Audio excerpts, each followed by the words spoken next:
हे काय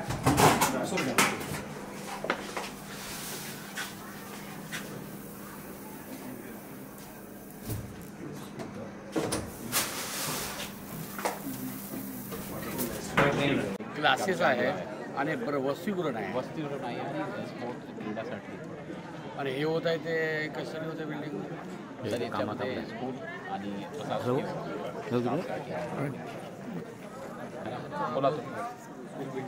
school building आहे आपलं सर या 2 शेडमध्ये मुलं झोपतात। हे काय इथं वर्ग खुले आहे का मग? नाही आधीपासून मुलांना बॉईज हॉस्टेल म्हणून वापरतात। बॉईज हॉस्टेल मुली तिकडे एक मोठी शेड आहे तिकडे साईडमध्ये आहे।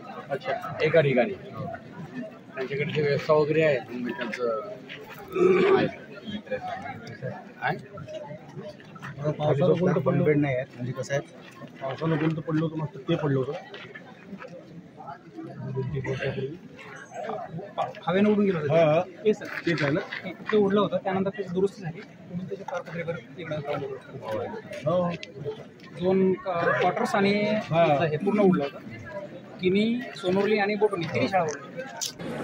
अतिदुर्गम भागामध्ये जाऊन आज मुक्काम करत आहे केलेला आहे त्यांच्यासोबत भोजन घेतलं। हे सर्व परिस्थिती पाहिली असता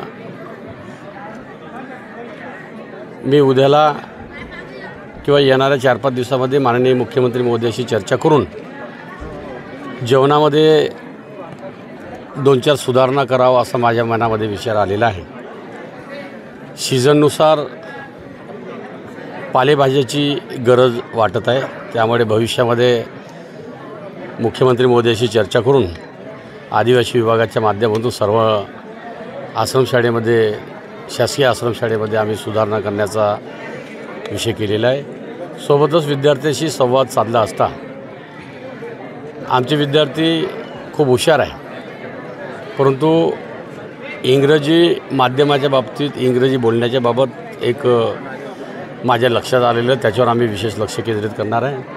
कॉम्प्युटरबाबतसुद्धा कॉम्प्युटर आणि इंग्रजी आणि गणित या 3 विषयावर लक्ष केंद्रित करून भविष्यामध्ये शासकीय आदिवासी आश्रमशाळेत सुधारणा करण्याचा मी या राज्याचा आदिवासी विकास मंत्री म्हणून माझा विचार झालेला आहे। शासकीय आदिवासी आश्रमशाळेमध्ये